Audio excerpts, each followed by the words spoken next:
Saya adalah seorang YouTuber yang memiliki 7.500 subscriber dan sampai detik ini saya tidak pernah meminta saudara saya, teman-teman saya, keluarga saya untuk subscribe channel YouTube saya.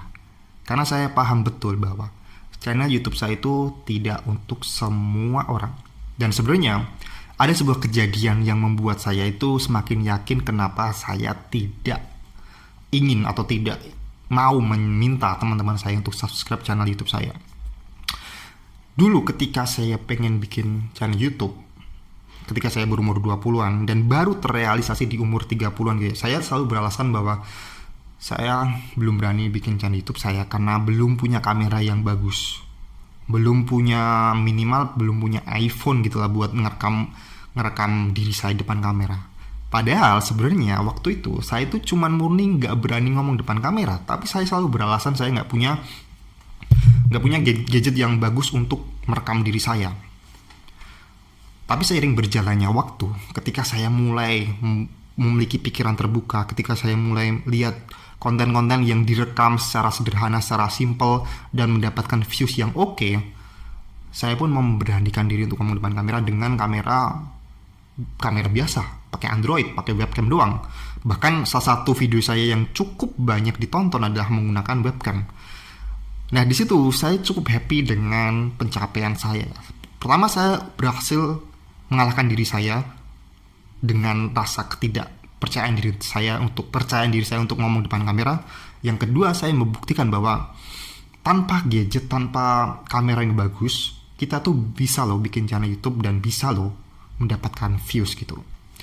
Saya pun waktu itu membagikan pencapaian saya itu dalam artian nge-share lah gitu. Karena banyak juga teman-teman saya itu yang punya problem yang sama dengan saya, nggak berani ngomong depan kamera, kemudian selalu menyalahkan kayak nggak punya gadget, nggak punya resource yang oke gitu. Saya sebenarnya bukan di social media saya membagikan, saya cuma membagikan itu di story WhatsApp saya doang. Yang which is kebetulan itu berarti kan cuman teman-teman saya aja yang melihat itu. Dan ada salah satu respon yang bakal saya ingat sampai kapanpun. Ketika saya membagikan, intinya saya menulis gini lah, tanpa kamera yang bagus saya bisa mendapatkan views. Karena kebetulan waktu itu viewsnya itu ribuan gitu ya. Bagi saya yang tidak pernah, maksudnya bagi saya yang YouTuber masih awal-awal dan mendapatkan ribuan views itu cukup happy lah gitu. Ketika saya nge-share itu, ada teman saya yang komentar, ya elah baru 1000 views. Ya orang-orang yang nonton konten kamu itu orang-orang yang nggak tahu kualitas kamera. Kalau tahu pasti mereka nggak akan nonton konten kamu. Itu dari salah satu teman yang ada di friend list di WhatsApp saya. Komentarnya begitu. Ya waktu itu saya ada rasa emosi, ada rasa kayak sedih juga ya. Kenapa teman saya berkomentar kayak gitu. Dan saya pun semakin yakin ya, memang konten saya itu memang bukan untuk semua orang. Itu dari sisi keluarga. Itu dari sisi teman saya. Dari sisi keluarga saya juga punya pengalaman buruk ya. Ketika saya dulu memulai channel YouTube dan kita tuh ada sebuah pertemuan keluarga rutin bulanan gitu ya. Saya cuman ngobrol aja, saya sedang bikin channel YouTube, nah kontennya tentang ini gitu ya. Dan ada saudara saya yang bilang gini, ngapain bikin konten kayak gitu? Ngapain bikin konten yang, kan konten saya itu kayak gini ngomong terus membahas sesuatu yang saya tahu, kayak membahas buku, membahas tentang sifatnya edukasi gitulah ya. Terus saudara saya itu kayak ngomong, ngapain bikin konten kayak gitu? Mending bikin konten anak-anak, yang bikin konten truk, bikin konten tentang mainan yang udah pasti banyak viewsnya. Kalau kamu bikin video kayak gitu, siapa yang mau nonton gitu, ibaratnya gitu. Pasti kalau Anda denger kayak gitu tuh ada sedikit rasa ngedown juga ya. Orang-orang yang seharusnya ada di sekeliling kita, mendukung kita, kenapa malah semakin menjatuhkan kita dengan pilihan kita sebenarnya. Dan gak semua orang juga mau bikin konten kayak gitu ya. Ini bukan berarti merendahkan orang-orang yang bikin konten tentang mainan dan apa-apa gitu, karena memang faktanya memang viewsnya banyak, viewsnya emang konten seperti itu banyak, tapi itu lebih ke pilihan kita gitu ya. Dan mengatakan bahwa nggak ada yang nonton konten saya itu jadi cukup ngedown waktu itu. Tapi sekarang saya membuktikan kalau sebenarnya bikin konten kayak gini juga banyak yang nonton juga. Justru malah akan selalu ada permintaan konten-konten, ibaratnya YouTube tuh banyak banget lah orang-orang yang punya topik dan minat yang beda-beda. Nggak semua harus bikin konten tentang truk atau konten tentang mainan, itu nggak semua. Selalu ada peminat di setiap irisan-irisan niche itu. Nah, dari 2 pengalaman itu, saya semakin yakin bahwa konten saya itu bukan, video saya itu bukan untuk semua orang. Dan saya sangat menghimbau, menyarankan kepada Anda pun juga harus berpikir seperti itu.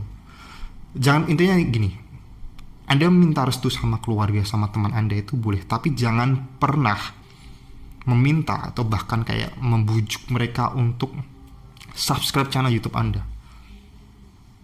Alasan pertama adalah, kalaupun Anda meminta atau membujuk mereka, katakanlah Anda punya 100 teman gitu ya, Anda berhasil meminta mereka untuk subscribe channel YouTube Anda.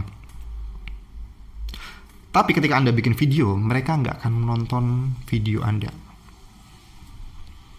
Kalaupun menonton, nggak akan menonton sampai full atau selesai. Paling cuman kayak 10 detik atau 15 detik itu. Justru ketika Anda itu memiliki banyak subscriber, katakanlah 100 subscriber, tapi yang nonton video Anda itu cuman dikit, hal-hal kayak gitu tuh malah akan menurunkan mental Anda sebagai seorang YouTuber.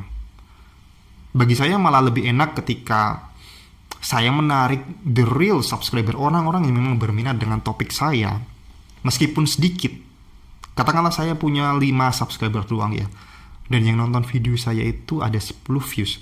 Saya malah lebih senang kayak gitu, daripada saya memiliki banyak subscriber di awal gitu, 100 subscriber, tapi yang nonton saya cuma 10 views. Dan memang ketika ngomongin tentang YouTube, selain soal jumlah views, total views, subscriber itu sebenarnya nggak begitu, ya penting nggak penting sih, tapi lebih penting ada yang nonton video Anda itu atau enggak. Kalau ngomongin tentang YouTube juga, kita tuh harus memperhatikan atau melihat ada interaksi dari subscriber atau enggak gitu. Kita tuh butuh feedback dari subscriber untuk bikin konten-konten selanjutnya, untuk menyempurnakan konten-konten kita selanjutnya. Dan apa yang terjadi ketika subscriber Anda itu cuma sebatas teman dan keluarga Anda sendiri? Kebanyakan mereka itu tidak menonton video Anda pertama, dan kebanyakan mereka itu tidak benar-benar, kalau ada saran atau kritik itu tidak menyampaikan itu. Ya gimana mau memberikan saran, nonton aja enggak ya. Dan justru kalau ngomongin tentang interaksi, kritik dan saran, itu malah justru murni dari orang-orang yang benar-benar nonton video kita, dari real subscriber. Kayak misal contoh, videonya bermanfaat banget bang, terus ada juga yang pernah ngeritik saya, bang kalau misalnya ngomong eye kontaknya tuh ngomong depan kamera, jangan jelalatan itu. Orang-orang yang seperti itu, yang memberikan kritik yang membangun itu kebanyakan malah dari orang-orang asing, orang-orang yang memang peduli dengan konten kita. Sedangkan dari orang-orang teman-teman terdekat kita, mesti kebanyakan akan masa bodoh, karena mereka nggak menonton. Makanya Anda itu butuh interaksi yang nyata dari real subscriber, dari orang-orang yang benar-benar menonton video Anda. Dan alasan selanjutnya adalah yang mungkin harus Anda pikirkan matang-matang ya. YouTube itu adalah tentang jangka panjang ya, tentang bagaimana Anda itu membangun komunitas Anda di YouTube. Mungkin sangat menyenangkan ya kalau misalnya Anda baru mulai channel YouTube dan Anda mendapatkan 100 subscriber pertama dari teman-teman Anda. Ya omong, oke, itu sangat happy gitu ya. Tapi itu cuman pintas doang, kayak short term doang. Kalau ngomongin jangka panjang, Anda itu harus benar-benar mengumpulkan, membangun sebuah komunitas yang benar-benar tertarik dengan topik atau pembahasan konten Anda. Dan Anda tidak bisa cuman mengandalkan dari teman-teman Anda, dari keluarga Anda.